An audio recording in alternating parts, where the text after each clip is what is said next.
seeing Favre in a Jets uniform, that was just really weird. And then the whole scandal came out, and it's like, okay, now he's really lost his rock.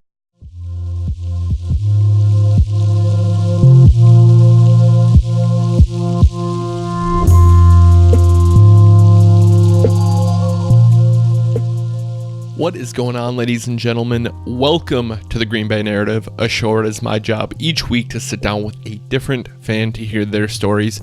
As always, I'm your host, Ben. On today's episode, I am joined by Alex.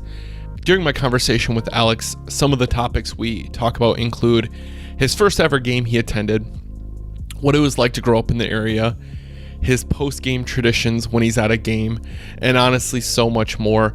It was a really good conversation, good opportunity for me to meet Alex and get to hear his stories and learn more about him in person. I do want to remind everyone that next week there will not be an episode. I am taking a brief hiatus once again. I will be returning on Monday, February 4th with episode number 40, which will feature a current player. I'm not going to disclose who quite yet.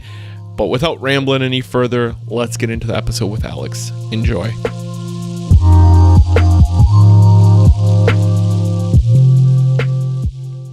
And we are joined by Alex. Alex, sir, made the long trek across Green Bay. Thank you for joining. I always like when we have people in person on the podcast, so I appreciate you being here.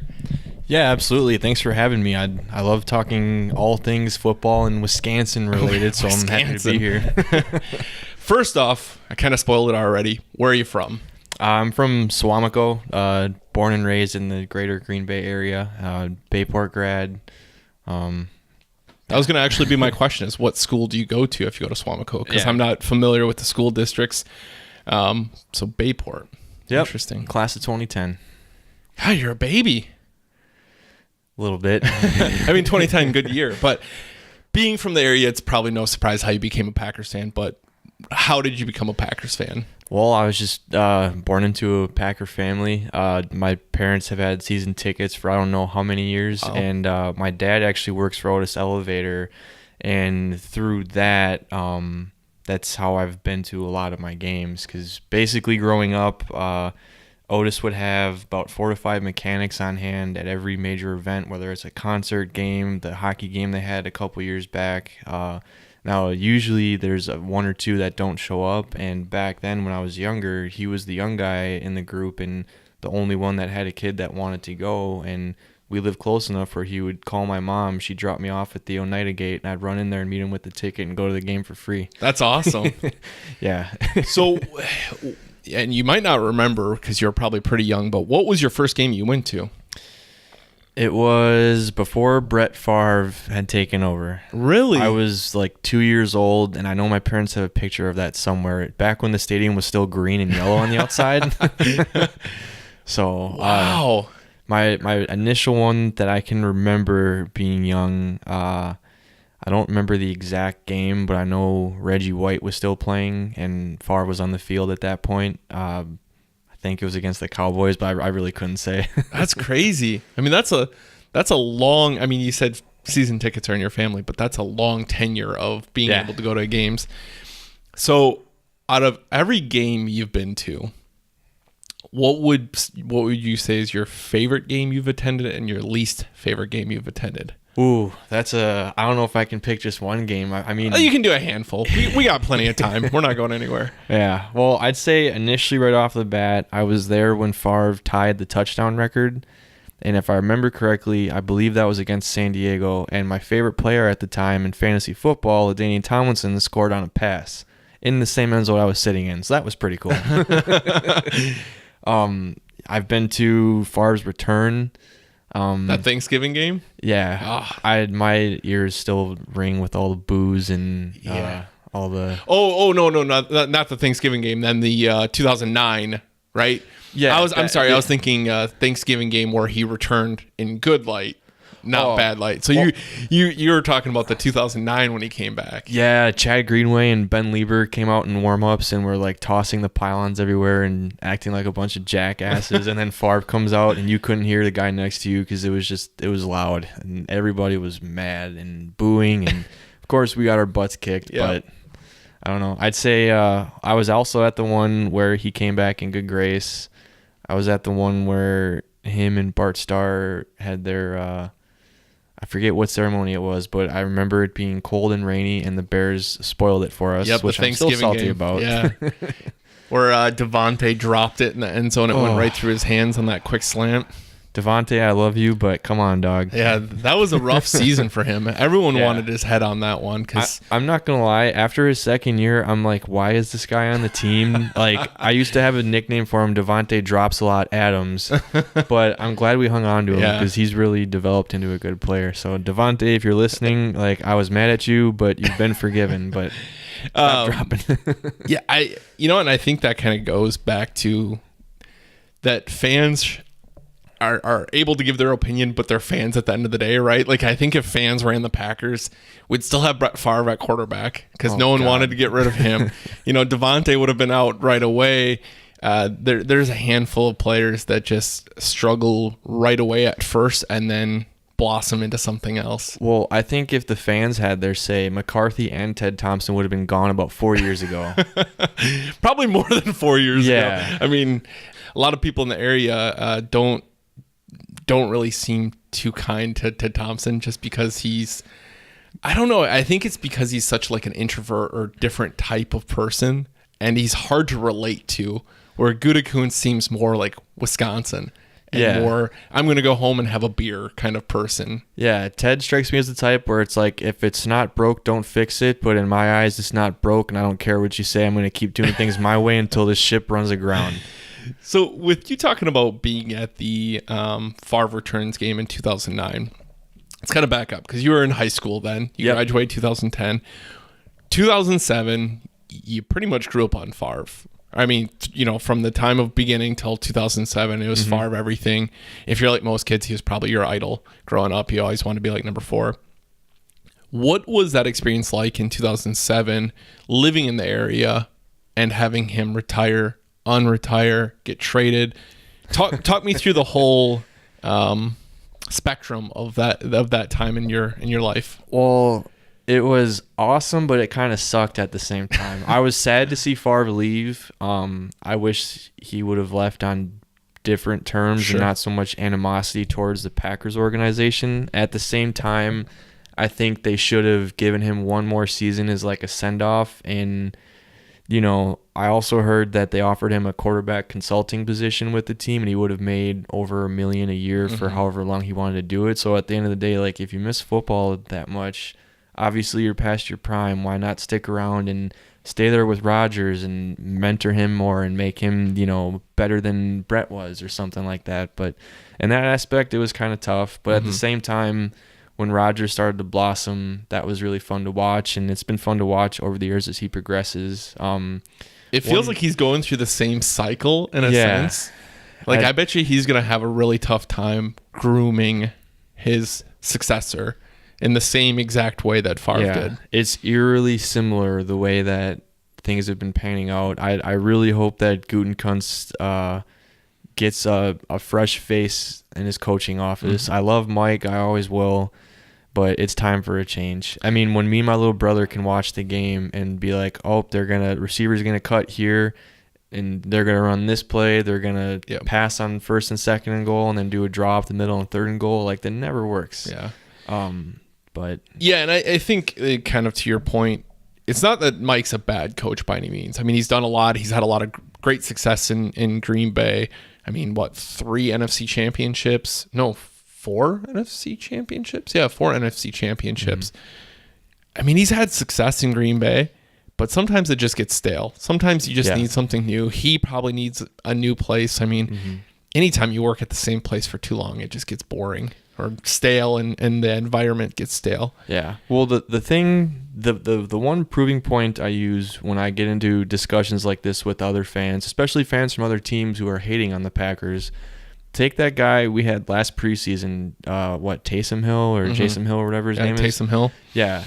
Look at what he's doing in New Orleans. He's a tight end. He's returning kicks. He's throwing passes. Like, explain to me why the Packers couldn't make a position for a player of his. I mean, he sure, at the end of the day, they're like, oh, we have Brett Hundley and Aaron Rodgers. We don't need a quarterback. Yeah. Well, that's fine. The guy's not a quarterback. The guy's an athlete. Why can't we develop a part of the offense to get someone like that involved? Yeah, I think that takes a special coach to even think outside the box in the sense of, I'm going to put this third string quarterback blocking punts. Yeah. Like, it's a different mindset, and kudos to Sean Payton for finding that or seeing that in him. But that's always a crazy example to see what he's doing there.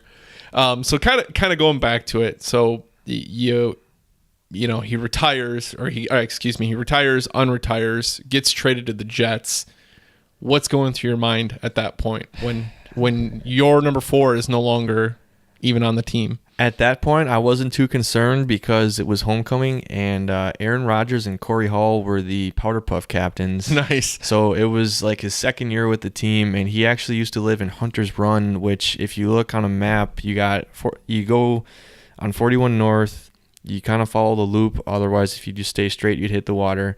You take the Lineville exit, and it's a couple miles from there, right on the Bay Shore. Mm-hmm. And I actually worked with a guy that I wasn't actually on this project, but he told me about it afterwards. He actually set up a privacy berm and planted a bunch of trees around his house. So that was pretty cool.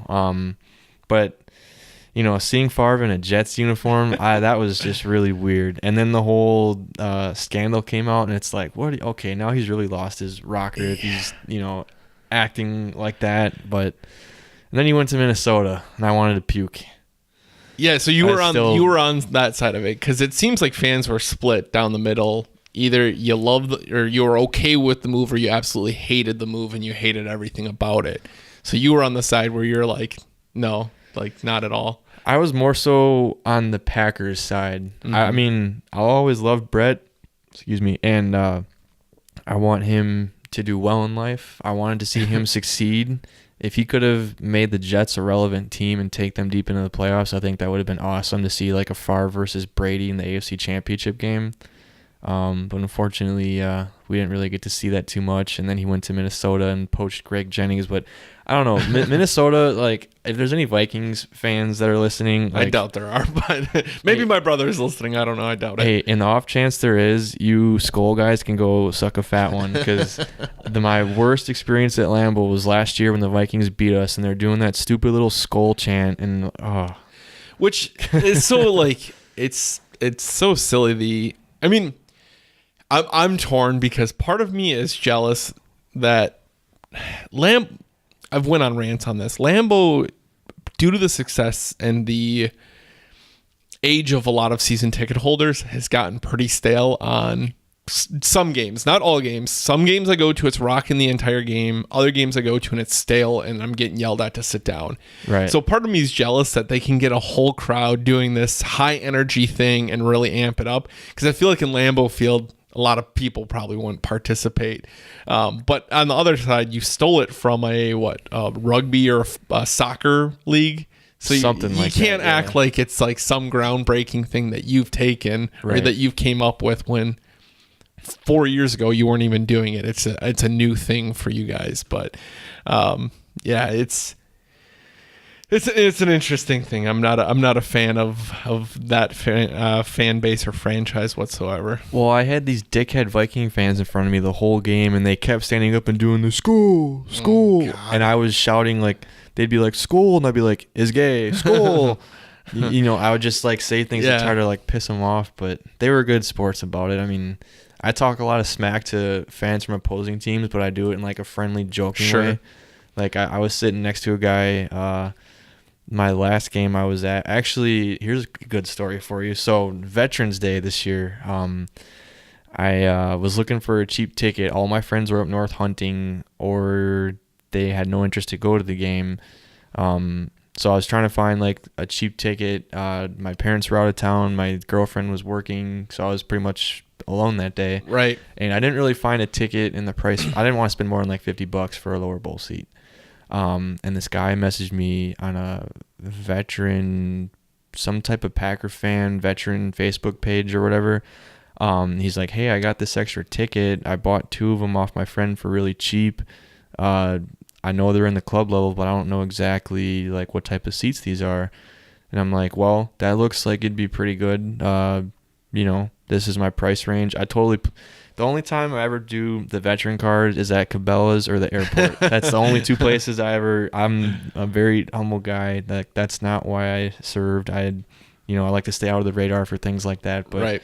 I'm like, it's Veterans Day. I'm going to milk it a little bit. Right. So I explained the situation to him, and he's like, oh, I'm actually glad you said that because I'm an Army vet too.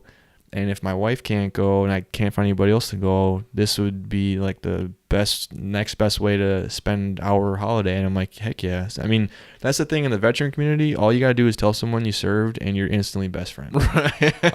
There's no ifs, ands. I mean, I was already teasing him over the phone. We hadn't even met yet.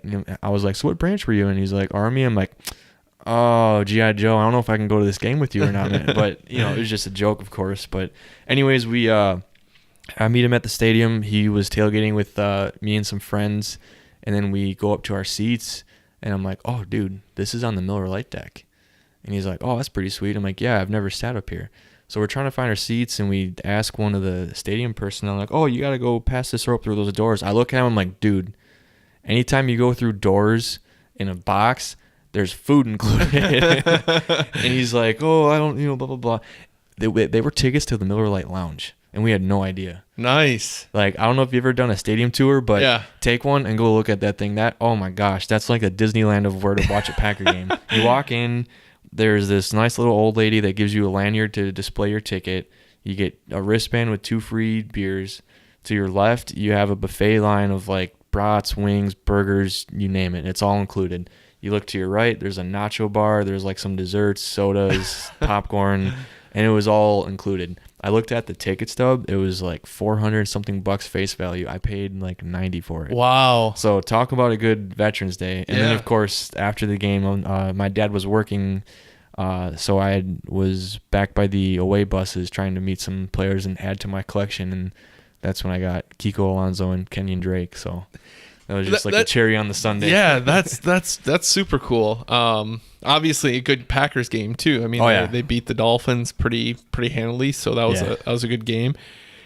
Let's talk about meeting these players here, because you sent me pictures of you meeting Kiko and Kenyon. Where did this start for you to start meeting these away players? Well, this was, I was probably just a little bit younger than middle school aged. Traditionally before they did the stadium renovations and all the parking behind the stadium and such, the Otis vans would always park next to the gated off section where the buses are. And one day I had to wait for my dad after the game, because usually those Otis guys are there about 3 hours after the game's done. They have to wait for all the fans and personnel to get out there in case anything breaks down. So I was just sitting by the van, and I look over, and there's a crowd of people by the buses, and I just went over there to check it out. And Miles Turner, when he was still a San Diego Charger, actually, the first day I did that, I'm pretty sure was the same game that Favre tied the touchdown record. Now that I think about it. Yeah. Because Miles Turner came out. Sean Phillips, I think, was a linebacker or something back then. He was like a bigger name on their defensive side. That's all I really remember off the top of my head. It all depends. Like, sometimes you go back there and there's a whole bunch of big names that come out. Sometimes it'll be like maybe 3 players. It all depends. I mean, usually if they win, they're in better mood and more of them will come out. Right. Yeah, over the years, I just started doing that. It's actually kind of funny, and it worked out really well because, you know how the players in training camp ride the bikes down to practice. Mm-hmm. So I have on my dad's side of the family, I have 3 cousins. They all had Jordy every practice for his entire career. It started with my cousin Chase, and then when he got outside of that age limit, he passed it on to Hayden. When Hayden got too old, she had passed it on to Anna, and Anna had Jordy for 1 or 2 seasons, and then obviously this past year he went to Oakland, and she got Geronimo. But basically, throughout this time, I would give them whatever item I wanted signed.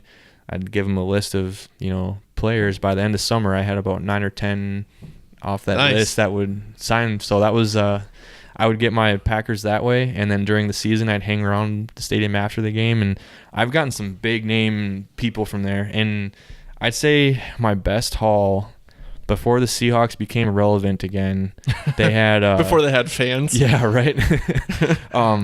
I got Julius Jones, John Carlson, Brandon Meebame, Deion Branch, and TJ Hushmanzada. Wow. So that was basically, if I didn't have an item to be signed, I would find the cleanest game day roster I could, because those fit perfectly inside 8x10 frames. Interesting. I did not know that. Yeah, no, I didn't either. And one day I just kind of tried, and I'm like, oh, it does fit. So now I got like 10 of them on my wall that That's I cool. all got in person. So that's probably one of the cooler items in my collection. But then I started getting these generic white mini helmets with just the NFL logo, and then I would just get as many names on them as I could, and then I'd print off, a list of who's on it, and then fold it up, put it inside the helmet, and put it back in its box. So do you do like one helmet per team in a sense, or is it like you roll them over? Yeah, they're all randomized. I just kind of fill them up, and then just kind of keep a mental note of who's who. Gotcha. Not like it's going to matter in 4 years anyways. It's not like they're going to be on the same teams or... No. You know what I mean? Exactly. If you did like a Seattle helmet in that sense. But I do want to say I feel bad for your cousins, because I go to training camp fairly often. And Jordy didn't make it an easy walk for them. Like, your cousins had to run and sprint back and forth every single time. Yeah, no, he would actually come to Hayden's basketball games at Schwabenon. That's cool. He'd always joke like, "Yeah, you ready for the summer? I'm gonna run you through training again." Just as a joke, but Yeah, but he was kind of serious, I think, because he never. I would always say to my friends, I'm like, "Oh, Jordy, like his riders earn that trip, because they sprint back and forth, and he was always like the last one out. Yeah, just sprint down, sprint back. It was just insane. Yeah, no, that's definitely. There's only a couple times he stopped, but there was one time he stopped to say hi to my grandma, who was like in her 90s at the time. That was pretty neat. I got to meet him a couple times here and there. He actually used to go to my church for a while before he moved out of town. But so, what was your thoughts on the? I mean, you're probably more biased, but what was your thoughts on the whole getting rid of him this past season? I think that was a big mistake. I think they should have dumped Cobb, or at least traded for like a 3rd or 4th round pick and gotten rid of Cobb's salary. And then if they wanted to sign Jimmy that bad, they should have restructured his deal, but not lowballed him the way they did. Yeah. Because, I think Jordy's got plenty left in the tank, but he went to a struggling team with the first-year coach after having however long of a break Gruden did. And I still think Derek Carr is a bust. I don't care what anyone says. Yeah. I think he's garbage. I don't think he's going to do much after he's done in Oakland. Yeah, it's John Gruden just really dismantling that team. I mean, I don't know what the hell he's doing there. My brother and I actually just talked last night. My brother's like, that could go down as one of the worst trades ever, to trade away Khalil Mack.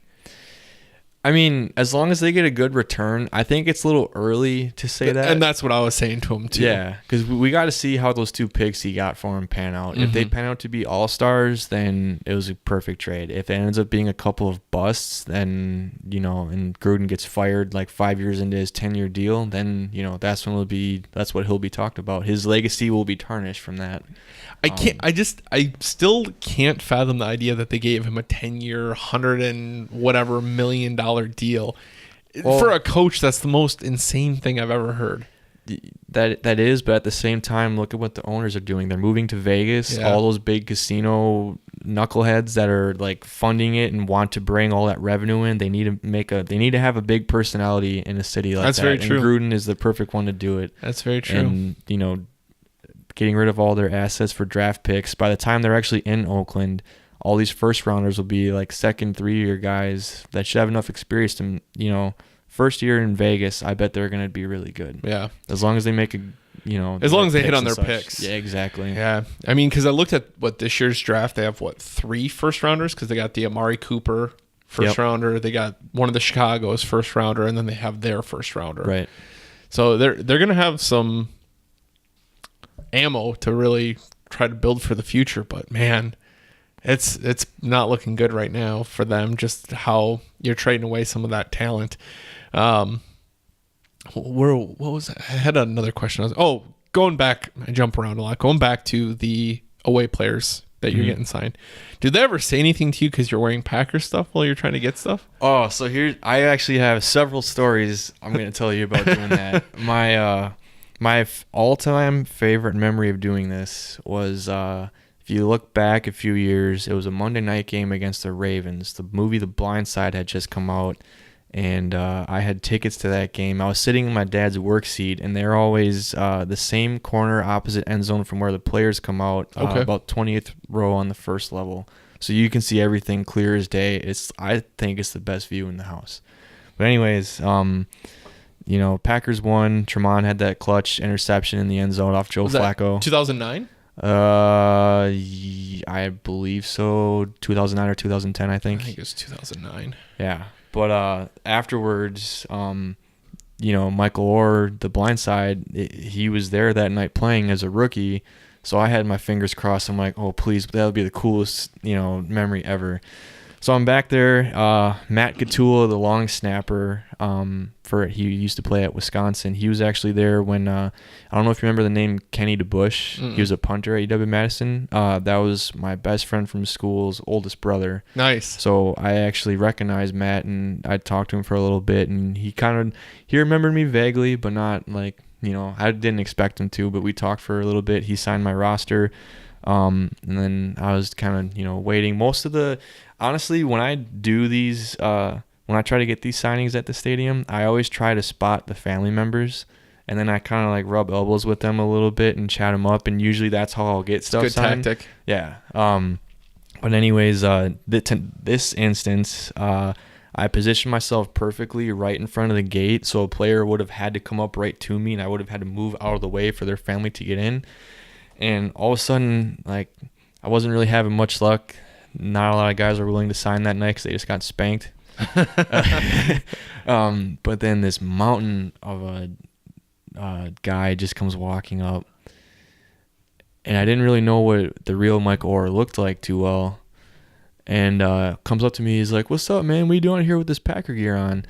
And I'm like, well, I always have two teams I follow, and the Ravens are always my AFC team. I grew up watching Ray Lewis, and I'm just trying to collect some autographs for my collection. And it's like, all right, cool. Do you recognize me at all? I'm like, honestly, I'm not really good with faces, but if I saw your jersey number, I'd probably know. He's like, all right, cool. And he signs my thing. I see the number. I'm like, dude, you're Mike Orr? He's like, yeah, man. I'm like, dog, I read the book, I saw the movie, I'm really happy you're making something of yourself and successful in life. Welcome to Green Bay. I hope the true Wisconsinites showed you a little bit about what we're about and our hospitality and such, and just chatted for like a minute or two, and then I got a tap on my shoulder, and I moved out of the way, and it was the Tui family. Nice. And little Leanne stands like yay tall. She's like, oh, I heard what you said to my son. That's so sweet. And she gave me a hug, and the rest of them walked in, and that just made my night. Yeah, that's awesome. That was awesome. But it gets better because as the buses are about to leave, there's a family of like 4 or 5 people still standing there. It's just me and them, and I'm probably standing like 20 yards down the little fence line from where they are. Security guard comes out, talks to them. He's like, I could hear just faintly what they were saying, but something along the line of, did you get to see your player at all? And they were like, no. And he's like, who is it? And they kind of whispered, and he's like, oh, really? I know he's sitting in front of this bus right here. I'll go get him for you. Buses are about to leave. The guy stops him. Joe Flacco comes down. That's cool.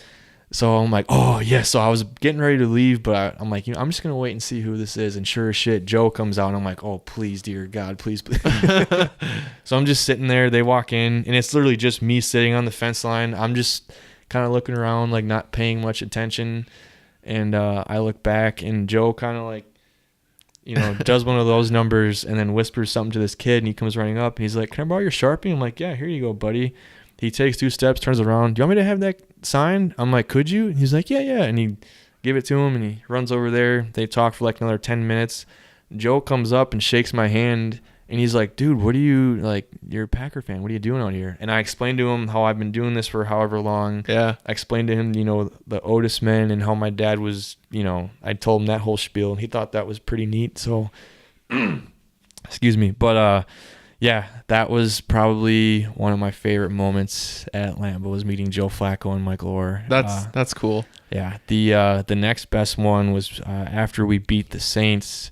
I got Tracy Porter on my mini helmet, and then Drew Brees came around, and I barely got his. I was one of the last people he signed for before he went back on the bus. That had to be a madhouse when he was out there, dude. I was elbow to elbow with people, and people were putting stuff over my shoulder and trying to move my head out of the way so they could stick their item out. It was ridiculous. That's a cool one to get. I mean, the stories are obviously better with Flacco and Orr because it's a story and there's more to it. But getting Drew Brees' autograph, especially with his success he's having right now, I mean, he's one of the greatest to ever do it. And now you got to say you met him, got an autograph in person. Yeah.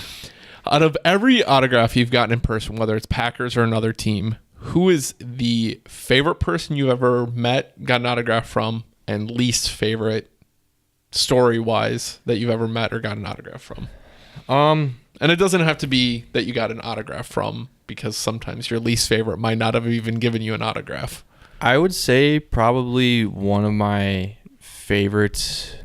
I can't just pick one because they're all special in their own way. But if I would say probably my Jordy, because I was home on leave and we went to that TV show he used to do over at what's that place called? The Distillery?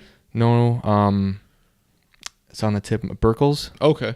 Because he moved his whatever show that was into Burkles. It used to be called something else when Man vs. Food did that Gilbert Brown wing thing, but I can't remember what it used to be called. But anyways, I'd say his because I went there with my family. Hayden, his bike rider, was there, and he invited her to this a little VIP something afterwards, and she brought me with, and he's like, "Oh, you're Alex. I've heard a lot about you. Thank you for your," and he shook my hand, and so that was pretty cool. That Jordy's a really real stand-up guy. That's one of the first times I actually got to meet him and actually talk for a little bit, not just wave as he's riding by on the bike. Right. But, that was pretty neat. Another, I'd say my Julius Jones. Just the way I got it, my quick thinking that day was, I know he wasn't the best running back when he was around, but his name, playing for the Cowboys and the Seahawks, his name was out there a lot. Mm-hmm. But I'm standing on the fence line. I had just gotten John Carlson's, and he's sitting there with his family trying to take a picture, and he can't figure it out. I'm like, "Hey, Julius, I work at Target in the electronics. I can take that picture for you if you want." He's like, "For real?" I'm like, "Yeah, don't worry. I'm not going to run off with your camera." So all right, cool. Gives me a camera. I'm under one condition. He's like, "What's that?" "You signed my thing after it turns out perfectly." And he just kind of laughs like, "All right, you're on. Better be a good picture." I'm like, "Well, we'll find out." He goes over there. I take a couple. He comes back. He's like, "All right, man. I see what you did there. I'll sign this for you." That's cool. Yeah. So that was pretty neat. But I think my least favorite, probably Steven Hauschka. Really? Because he just kind of had a bad attitude and was kind of he looked at the helmet, looked at me. He's like, "All right, I guess, whatever, I guess I'll sign it." And I'm like, I don't know. He just didn't, I think he was having a bad night because that was the night where Seattle got intercepted 5 times. I was actually watching. 2015?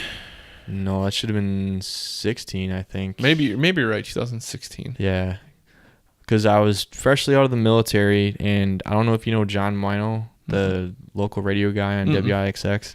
Well, before Gutenkunst came around, Ted Thompson, when he had his box, he would give all of his seats to every game to Mino, and Mino would give them for free to veterans. Veterans or guys home on leave, active duty, stuff like that.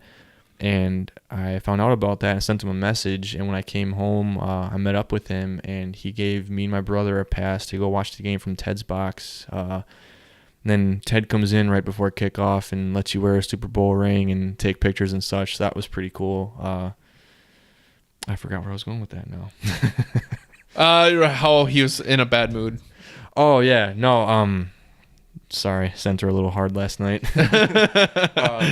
But no, we beat them pretty bad, and I'm pretty sure he missed a couple of field goals. So I don't know. When you go to things like that, you can tell if they're going to be in a mood or not. It's all about timing, really. Like, there's some people that come out, hey, come sign this, hey. And, like, if they're annoying me, I know they're annoying the player. So that's when, usually, if you wait until, like, right last minute as they're, like, saying their goodbyes, that's when they'll come over and sign a couple things. But sometimes if there's a player back there that doesn't have any family, like Kiko last weekend, didn't have any family around, so he just came out. And Kiko Alonso, I know he's got a dirty rep for like all the headshots he takes and such, but he's good with his fans. Yeah. He came, like, I saw him kind of go on the bus, drop his bag. He's looking out the window and points at a chick wearing his jersey and comes out and like gives her a hug and took a couple selfies with her. And that's cool. Standing there with his hands in his pockets, just shooting the shit like a regular person. So that times like that are pretty neat. And then Kenyon Drake, I don't know who he knew up here, but he was talking to Packer fans. So that was kind of weird, but he was standing within earshot, and I'm like, hey, you got to go break Frank Gore's ankles and give me some fantasy points next week, dude. And he came over and talked to me for a little bit and thought that was funny and signed my helmet. So that's the first player I've ever had on a fantasy team that I've had signed in the same year. So that's funny. Yeah. That's the cool thing about having more of those interactions with players is you see them beyond a field level. Some players on the field, you're like, man, they come across as such a tool. But when you meet them in person, they just paint themselves in a completely different picture, or vice versa. Some people on like social media or on the field come across as such great people, and then anytime you meet them outside of that, they're not that great of people. So right. It's interesting how meeting them can really change the I don't know, the whole thoughts of everything. So out of every item you've ever gotten signed, what is your favorite piece you own? I mean, it's tough if you've gotten a lot of things signed too. Yeah, I have quite a collection. I would say probably the helmet that has Drew Brees on it. Just because, it's Drew Brees. He's going to be a first-round Hall of Famer. And someday when I have a couple more bucks to my name, I'm going to take all these things to like a JSA type of place and get them certified. That way they're, like I can have like a little family heirloom to pass on, and someday it'll have some monetary value, hopefully. But do you have Tracy Porter on that same item, or did you get Drew on just one by himself? Nope, it's on one of those white helmets. Okay. So on that particular helmet, I have Drew, Tracy Porter, Sean O'Hara, Rashard Mendenhall, Travis Beckham. He used to play at Wisconsin. Steven Hauschka, Antrell Roll.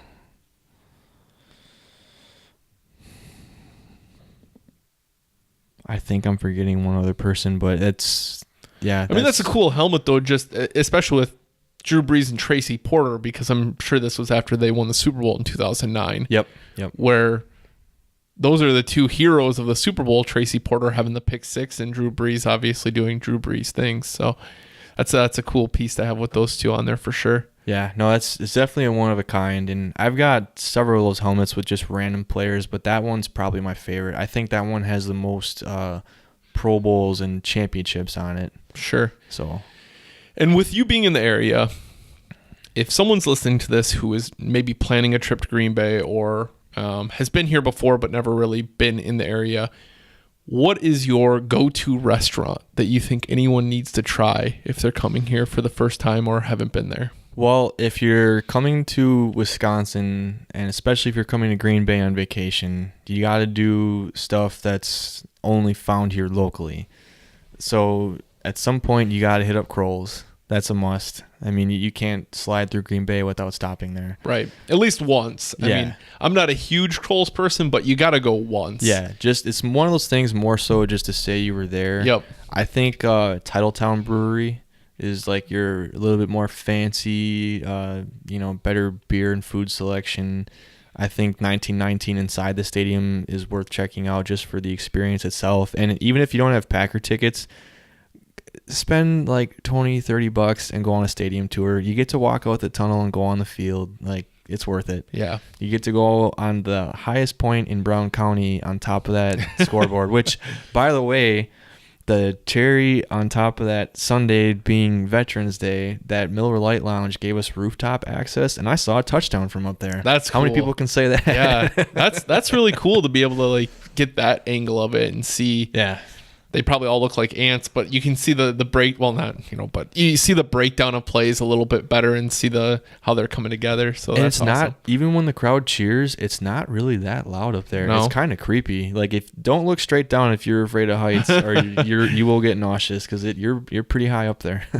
I had a really bad crowd that game because I was at that game with a friend who's actually over here from Italy. He's in service there and stationed there. And the entire time, the crowd behind us was yelling at us to sit down or give it a break. That's what they kept telling us. Third down, we're standing up yelling, "Give it a break, guys." Fourth down, when the Dolphins are going for it, "Give it a break, guys." So that crowd sucked. And maybe it was just my section. Why? You know why? It was a Milwaukee game. Those Milwaukee fans do not understand the proper fan etiquette at Lambeau Field. Like, you have to drink a 6 beer minimum before you walk in. You have to have a smile on your face constantly and reassure each other when we're playing like crap. Yeah. But if you're a Packer fan, you don't tell another Packer fan to sit down. It was the most ridiculous thing. And like, Travis listens to this podcast. He's the one that was here. He's probably going to get triggered just listening to it again. But it was the most ridiculous thing. Like, the people were like yelling at us, like right behind us. Like, the guy behind my girlfriend, like really scolded her and yelled at her. Right. And at a certain point, Travis was getting too pissed, and he pulls out his military ID and he goes, I flew over from Italy. I flew to, landed in this place. I drove 3 hours to this place, flew from here to here, drove 4 hours to Green Bay. I think I've sat long enough. I'm going to stand. And then the people behind us ended up leaving in the fourth quarter, like early fourth quarter, because they're just irritated. But Jair's family was in the player section, or the family section, like 50-yard line. And they were all standing, and someone was like yelling at them and swearing at them, and they were yelling and swearing back, and security ended up getting involved, all because they were standing during the game. That's messed up. That's Milwaukee fans Yeah. for you. Like, they know how to have fun at Miller Park, and they're loyal Brewer fans, and I'm a Brewer fan till the day I die. I've supported them through all the 90s, the early 2000s. Now that we're finally relevant again, it's been fun. I went to 4 games this past year, but they don't know how to be Packer fans. Those Milwaukee people. They treat it like it's a baseball game. Yeah, they just want to sit there and watch it. Yeah, no. If you're at Lambeau, 9 times out of 10, you're going to be standing. Yeah, and I know and I've been to probably 35, 40 games. I just remembered the other reason why Milwaukee fans suck. And the guy I went to the game with, we were having like a lengthy discussion about this and just roasting people, but if you're a Packer fan, don't start trying to do a wave when we have the ball on offense. Yeah. Do it when they are on defense. Yeah, and it's by no means all Milwaukee fans, but man, there are just some that. But anyway, I've been to 35, 40 games, and I never had an experience that bad. I've never been told to sit down as often as I did that game. Like, never in my life. And it's like, it's such a joke. And I get it's the Dolphins, right? There's not a huge rivalry. They're winning, pretty much throughout the whole game, but it wasn't like it was a blowout. It wasn't 50-0 and going into the halftime or anything. It was pretty close up until the third quarter where they started pulling away. I mean, crowd noise is a big thing. You can't just sit there and I think a lot of that goes back to Packers being successful for so long that fans just think that you're going to just sit there and enjoy it. We're back in the late 90s. I bet you that place was rocking every single game, no matter what. Yeah, definitely. And you've experienced games in that era. I'm sure from your perspective, how has it changed from the late 90s? I mean, you're a little bit younger because you were probably born in what, 92? Yep. So you're a little bit younger there, but when you first started going to games, did it just seem like it was a different environment compared to now? I would say yes, but I don't think it has anything to do with the fans or like the certain time period. I think it's just an age, because when I was younger, I didn't really pay attention to all the drunkenness that happens, or tailgating wasn't really a big deal to me. I just wanted to get inside and get in my seat. But once I became of age to drink, it kind of, these Packer games are a lot more fun now. It's interesting. Yeah, that's probably a good point that you're not paying attention to those types of things. But it feels like with my generation especially, and I'm just gonna say like millennials suck. I'm a millennial with a baby boomer mindset. I'll try to be like old school traditional, I guess, but I feel like there's a lot of fair weather fans now because no one when they were younger really paid attention to like the end of Favre's era. And all of a sudden, it took a Super Bowl and a couple big comebacks for Aaron Rodgers to be like, "Oh, let's be Packer fans. Yeah. Let's, take our little selfies in front of Lambeau." Oh God, yeah, I hate fair weather fans. and I would even say it's the generation after us too that are really bad because I saw on Instagram after they lost to, I want to say Seattle. Someone's like, "Oh, fuck this team. I'm gonna be a Chiefs fan now," and it's like, "Well, you don't have to make an announcement. Just." Right. Like, go be a Chiefs fan if you really think you're gonna just chase happiness and be like that, you're Well, I think that generation has been spoiled because from day one, the Packers have been great, and we are due to have a couple bad seasons, and Rodgers isn't getting any younger, so it's I see why that's happening, but I think it's just a generational thing where they were all growing up, they lived off Rodgers' success, and now that he's on the tail end of his career, I don't know if we'll find the next quarterback in enough time or not. I don't know if Deshaun Kaiser's the answer. I don't really think so, but well, I don't think the Packers think so either. They want to. I mean, Kaiser doesn't have enough years on his contract to actually be the next successor unless you keep signing him, which I can't imagine you would. He'd probably want to go off somewhere else. Yeah, but I don't know. At the end of the day, I just want to see these guys get Rodgers at least one more Super Bowl. Yep. I mean, Brandon Bostic robbed him of that a couple years ago, and it was way more than Bostic. Let's be honest. Yeah. That was it's funny. I talked to Holmgren. I got to meet him like literally the next week after it happened. Maybe it was a couple weeks after. I don't know. Whatever. That's not important. And we're talking about it, and he goes, "I was watching that game with my wife, and I said, 4 or 5 things need to happen for the Packers to lose this game." And he goes, and then I watched all 4 or 5 things happen. On that 2-point conversion. I don't know how the hell they convert that. The fake field goal for a touchdown.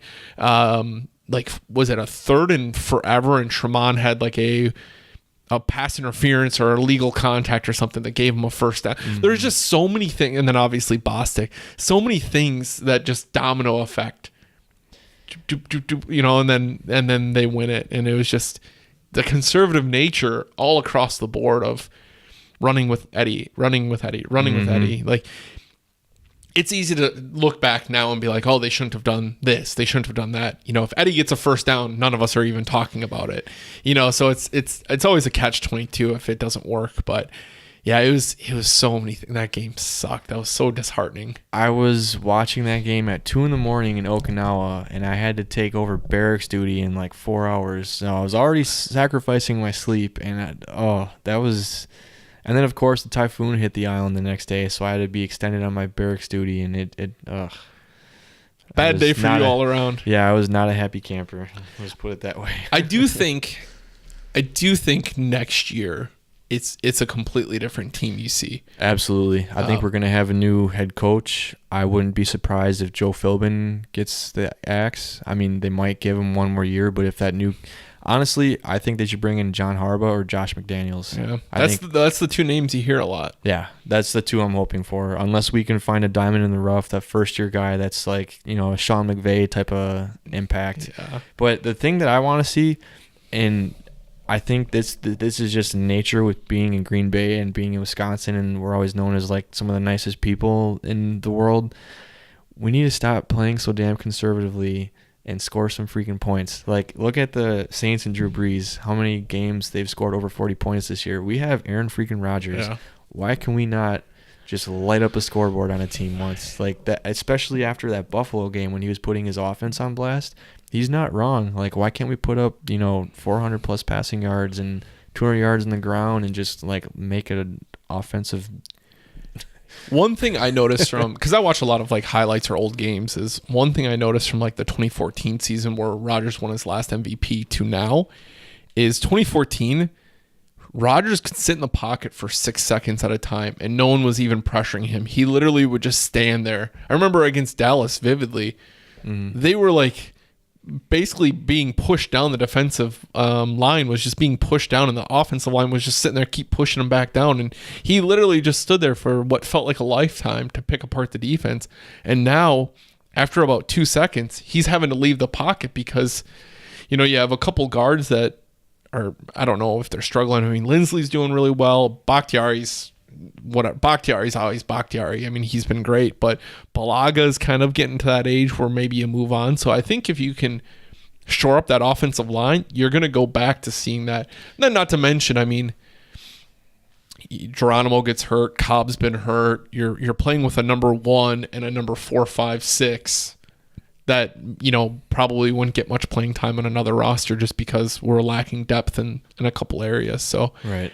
I think, you know, this offseason, like you talked about, you're probably going to see McCarthy gone unless some crazy miracle of, if they get hot right now, squeak into the playoffs. The only way he stays is if we win a Super Bowl this year. Mark my words. If we don't win the Super Bowl this season, which I don't think we're going to, and it's not a knock on Mike, we are just too banged up. Yeah. We have a lot of key injuries in important positions that, I mean, you look at when Kevin King's on the field, the defense is completely different. As soon as he comes off the field, besides Jair Alexander and Josh Jackson and Tremont, I don't even know the names of the other guys. Yeah. Let me ask you this, because this episode is going to debut, I want to say end of this month, probably a few weeks from now. Okay. So a lot of stuff's going to be, I don't know after what week it'll be. Might be after the Chicago game. I'm not sure off the top of my head. How do you foresee this season finishing out for us? I think it could go a number of different ways. I would love to see them win out and get some help from other teams and make the playoffs, but at the same time, I almost don't want them to, because I think we're going to get crushed in the wild card game. I realistically, looking at the schedule, I think they're going to lose at least 2 to 3 more. I'm just being realistic. Like, the fan in me wants them to win it all. Who's your 2 to 3 more? So we got this week in Arizona. Do they beat Arizona? I think they're going to beat Arizona on a last-second field goal. Okay. Atlanta next week. Atlanta, I think that offense under Matt Ryan is going to, especially with Julio Jones and Calvin Ridley and Mohamed Sanu, Jair Alexander can't cover all 3 of them. So I think that's going to be chalked up as a loss. So there's 1-1 so far. The following week's Chicago in Chicago. I think we're going to get stomped by Chicago, but I wouldn't be surprised. Again, one of those late fourth quarter comebacks, Aaron Rodgers wins it on the last second touchdown pass. So are we calling it 1-2 or 2-1? Just because the Bears are at home, I'm going to say 1-2. 1-2. And then it's the Jets in New York.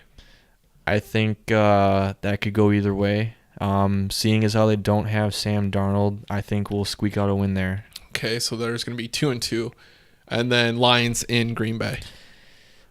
The last couple of Lions games I've been to in Green Bay have been losses. And unless Kerryon Johnson is hurt, I don't think we're going to be able to stop Detroit. Okay. Although they don't have Golden Tate anymore. I don't know. That could go either way. I'm like a horse apiece on that one. Okay. So, I mean, 3-2, 2-3 over the next 5-game stretch. Yeah. Either, like you said, 3-2 or 2-3, but either way, they're not going to make the playoffs. We'll see how this I hope I'm wrong. Yeah. I really hope I'm wrong, but it should be interesting. At this point, I kind of want them just to tank. If they could win their home games at least, because I have tickets to the remaining home games, that'd be awesome.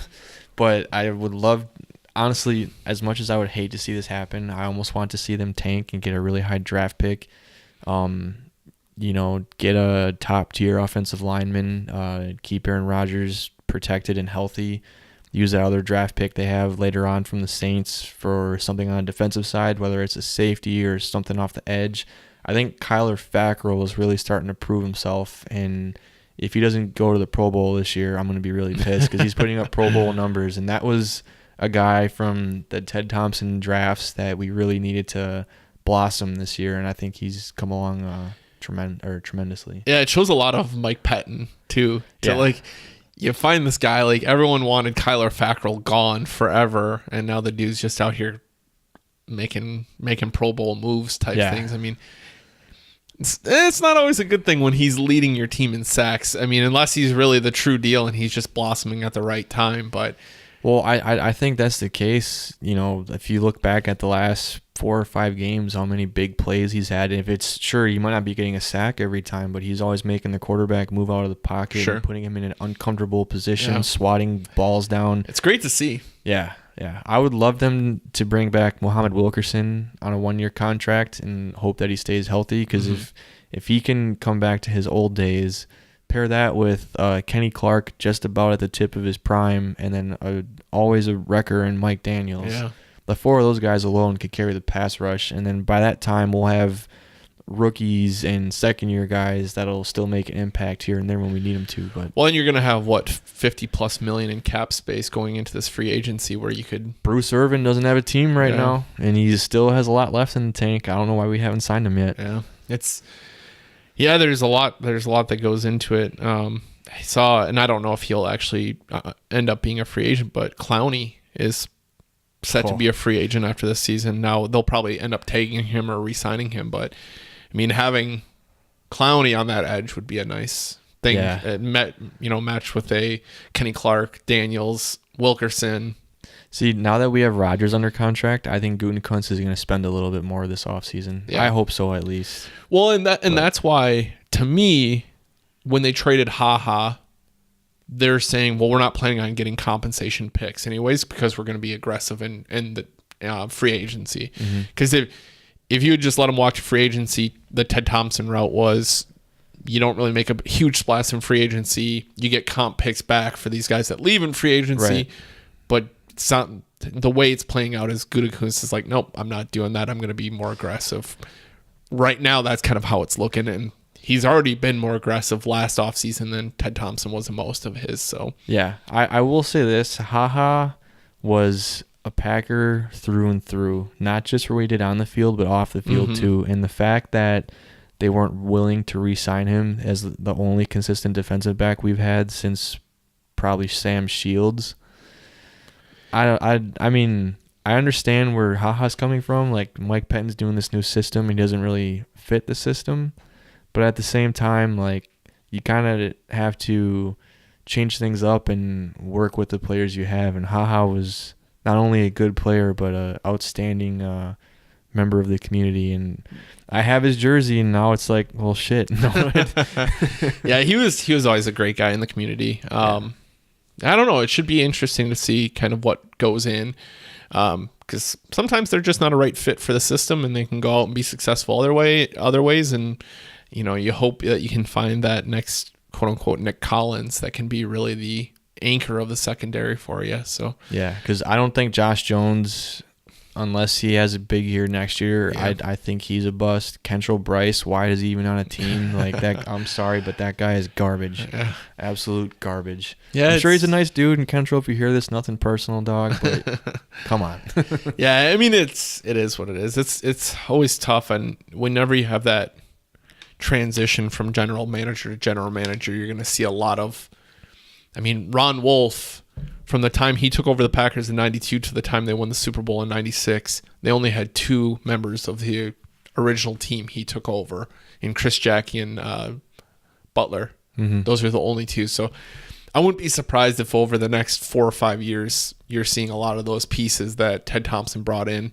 Now, granted, Ted Thompson's didn't leave the team nearly in as bad of a place as Ron Wolf took the Packers over at, but you're probably going to see a lot of those players that Ted Thompson took and Ted Thompson's guys leave, and you're going to see more Brian Gutekunst guys. So should be interesting.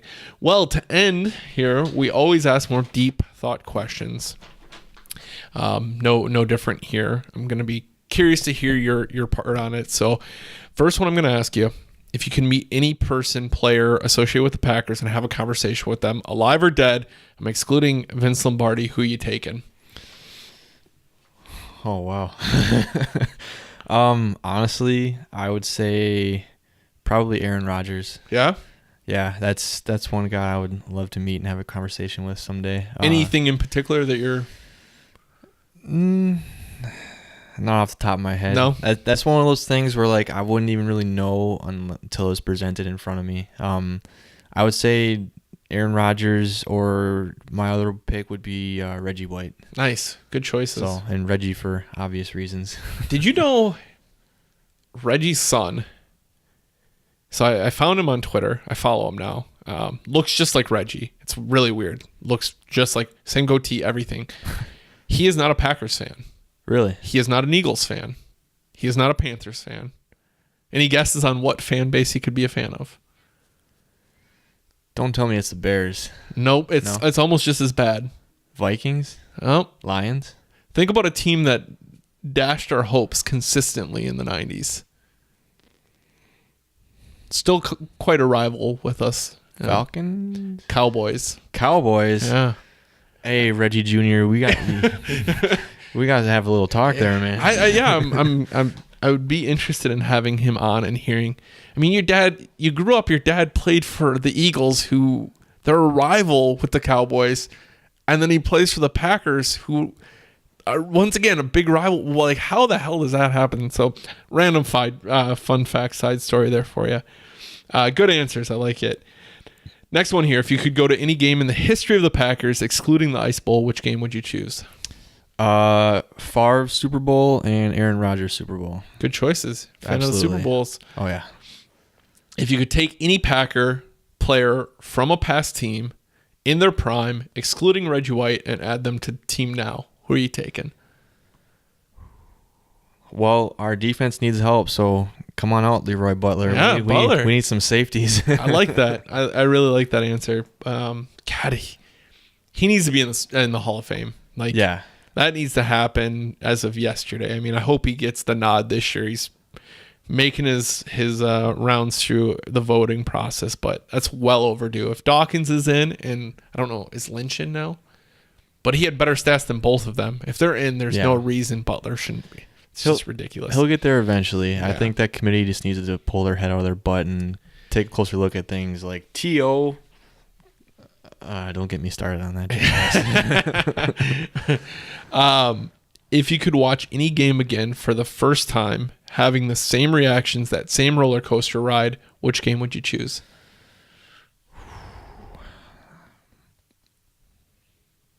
Probably the playoff game against the Giants last year. Or no, the year before that, excuse me. Or the year prior, that game against Arizona where... Actually, I take that back. That Arizona playoff game was pretty nuts on how we came back and tied it. But let me tell you a story about the Motown Miracle. Okay, let's hear it. So, I'm in the barracks at 29 Palms, and I'm watching the game via FaceTime. My dad has the laptop propped up to the TV screen. I'm sitting in my beanbag chair, and I'm like, you got to be kidding me. The Lions just sacked us to win the game, but then they throw a flag. And sure enough, the pinky finger just caught enough of his face mask to move his helmet. So I'm like, okay, there's still a chance. There's I'm talking to my dad as this is happening, and I'm sitting on the edge of my seat just waiting. He throws it up. I'm like, oh, God.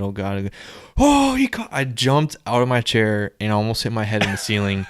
And the two barracks rooms on either side of me, this is probably at like 11, close to midnight with the time difference. It was pretty late in the day. I don't remember exactly what time it was, but the two rooms either side of me woke up and like someone called the duty because they thought something was wrong. I get a knock on my door. My heart's pumping. I'm like all excited. Like, what's going on? And I'm like, dude, check this out. And I show them the replay, and they're like, oh, and like we thought something was going on up here. I'm like, yeah, the Packers just won. And I'm freaking out. That's what's going on. That's hilarious. So that would be your choice then. Yeah. Reliving the Motown Miracle. Definitely. Yeah, I struggled to sleep that night. I went out the next day and bought like a ton of newspapers from the Green Bay Press Gazette. That was such a fun game. Yeah, I wish they would have brought Richard Rodgers back. Yeah, I think he would have been better than Mercedes Lewis has been right now. But I think Mercedes Lewis is a case of them just not utilizing him properly. I mean, he's a blocking tight end. And I think just the last couple of games they're finally starting to do that, but they've been trying to do it with Kendricks and Jimmy Graham, and that's not their forte. Well, I don't think they really know how to utilize a tight end, because look at from when Jermichael Finley left, who's our tight end been? Yeah, we've struggled immensely at finding a spot to find an athletic tight end and run with them. Yeah, and it's a bummer. You hope they find one soon. I mean, Jimmy Graham's been decent. I don't think he's been what people want in him, but he's been the flashiest one we've had probably since Jared Cook. Yeah. And I think he's a free agent after the season, if I'm not mistaken. I don't understand why they didn't keep Cook around and, gamble with Martellus Bennett and then you go out and sign Jimmy Graham after that. Yeah, that whole experiment was quite interesting. I mean, on paper, I think Martellus Bennett's a stronger tight end if you're looking at like stats-wise and what he can do, but you don't take the head case into it too. Yeah, I was never a fan of either Bennett brother. So no, those guys are bad for the NFL. Martellus, pardon my French, he's just a douche. Yeah, Michael, kind of a douche too. I mean, that's the same. Yeah, they're both just not. I don't know. They're just both not people that you want on your team. I remember when the Patriots won the Super Bowl with Martellus, I was pretty disappointed that they won just because of Martellus. Yeah, that guy doesn't deserve a Super Bowl. Yeah, and when he came to Green Bay, I was like pretty welcoming in a sense. I was like, okay, maybe, because he was doing some things that I really liked with the fan base of like at training camp, he was drawing pictures for kids and like doing like cool things like that. I'm like, okay, maybe it was just spun a different way and maybe comes across as a douche and maybe he's a pretty nice guy. And then obviously everything happened the way it did. And I was like, okay, maybe he's just a douche and, whatever. So, yeah. I don't know. We'll see. Maybe Jared Cook comes back. Who knows what happens? Him and Jimmy Graham lining up as a dual threat. That would be. You factor in Aaron Jones. So my ideal offensive set, you have Devontae, Randall, and Marquez on one side. Okay, there's 3. Then you got your 5 offensive linemen. Yeah, that's 8. So I only got 3 more spots. You got 3 left to go. I would throw Aaron Jones in the shotgun, and then you have Jared Cook and Jimmy Graham. You don't have a quarterback. Well, yeah, obviously you have Rodgers. Well, that's 12 men. Oh, well, yeah. I would take out Marquez then probably. Okay. So then I have a receiver and tight end on either side, and Aaron Jones in the shotgun set. How do you stop that? Yeah. Like before we traded Ty Montgomery, I would have had Ty in the slot back at his old position at receiver, which I don't think they utilized him enough. They just tried to make him a running back and failed. It's weird because he did really well. Was it 2016 when we lost all of our running backs? Mm-hmm. And he did really well his first season at running back. Yeah. Really did well. And then it's like after his injury, it just didn't. The pieces didn't fall the same way with him at running back. He struggled with blitz assignments. He struggled in other places. But yeah, that's too bad. Yeah, I agree. Last one here for you, and I think you're gonna like this one. I'm gonna tailor it a little bit differently because there's obviously some obvious answers right now. If you became president of the Packers today with full ownership rights, no different than another team, what's the first thing you'd do? And I'm not going to allow you to fire Mike McCarthy or get rid of Mike McCarthy or make that kind of, but I mean, because that's probably a pretty obvious one, right? But what's your step? Are you going to bring in talent? Are you going to hire someone, fire someone other than Mike McCarthy? Are you going to, I mean, the trade deadline's done, but. Well, Ted Thompson's getting shown the door, and that's definitely happening. Is he even really active in the team anymore? I think with his health, I think he's just pretty much there. Yeah, from what I've read, like to start the year, and especially going into the draft, he had his hand on a lot of say still. But I don't think he's really that involved now. But I would still, just to get that whole mindset, just clean slate, I'd get rid of him. After that, I would probably go to my players, and once in the winter after the football season is done and once in the summer, I would designate a certain day as a Packer fan appreciation day, and I'd have my whole roster lined up in the atrium, and we'll say like a 3-hour period. If if there's like another California wildfire happening or like a massive storm in Puerto Rico again, it's going to be a $20 donation. Everybody that donates is guaranteed to go through the line and meet all the players, and all the proceeds would go to that relief or some type of charitable cause. And that way it gets the players more face time with the fans, and we're doing something positive in the community to help others out as well. Because that's what I want to see Packer fans and Packer players known for is not so much all the craziness that happens on the Dagger Report. I don't know if you ever read that on Facebook or not, but more so like how good the fans are and how good the community is up here. Because if we didn't have Packer football, we wouldn't have much more than like a good walleye fishery, which has tainted water in the Fox River, and perch fishing on the Bay of Green Bay, which, by the way, if you're an ice fisherman, you have a standing invite anytime this winter to come join me. That's like the only thing I do in the wintertime after deer hunting is done. It's a blast, which, by the way, if you ever have Jamal Williams on this show, which, Jamal, if you're listening, I'm calling you out. He was on a radio show recently and thought that venison was spelled with an F. Like venison? Yeah. And then he said he would like never go ice fishing because that's for like crazy people. Jamal, I want you to come with and witness how fun it is, because I think I could change your mind on that. I'm gonna side with Jamal on this one, man. Going out on ice absolutely terrifies me. When I was little, like I almost fell in. Yeah. Like, and so ever since then, I'm like, nope, like not going out on ice ever. I get why people do it, but man, it's such a crazy concept to me. Yeah, it's something I never really did a lot growing up, but then when I got out of the military, I got into it more, and I actually catch more fish on the ice than when I do out of a boat in the summertime or from shore at all.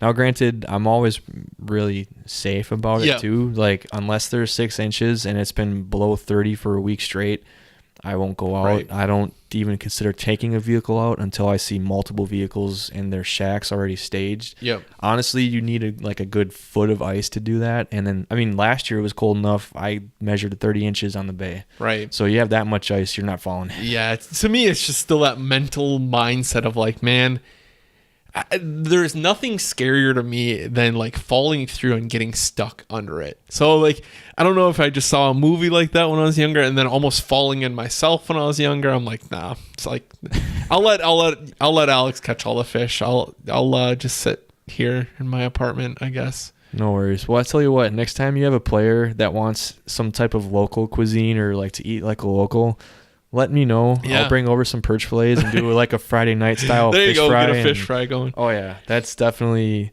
I do those a lot, and it's not so much for the food; it's just for the whole experience, and it's a fun way to get people together. And that's honestly what the Midwest is known for. You go to any restaurant on Friday night, if you're not eating a perch plate or some walleye or something, you're not living right. Having an old fashioned. Oh yeah, can't go wrong there. Awesome. Any stories that you feel like we missed on touching upon? I mean, we covered a lot in the last hour. Yeah, none that are really jumping to mind. If you ever are at Lambeau and see a guy with Otis Elevator on, make sure you shake his hand and thank them, because those are the guys that make sure all the elevators and escalators are running properly. There's someone that's there Monday through Friday just to double check, but more often than not, when those guys are there, they're usually keeping busy to make sure everyone can get up and down safely. So that's good. Good tip. Well, thanks once again for driving across town, joining us, sharing your stories. It's been fun learning more about you and hearing what you have to say and your perspective. It's been a blast. Yeah, thanks for having me. And it wasn't like a far drive or anything. So I apologize for our scheduling conflicts the last week or two, but it was fun to get back here, and if you ever need another fan perspective, I'd be happy to do this anytime. I love talking Packers, Brewers, Badgers, anything Wisconsin related. Oh yeah, I'm like, I always joke that I got 2 jokes. If you cut my veins open, I got cheddar cheese oozing out, and then when I was born, my mom didn't break her water; she spilled her beer. Nice, that's great. I like those. Well, as always, to end the podcast, we'll end with a nice Go Pack Go.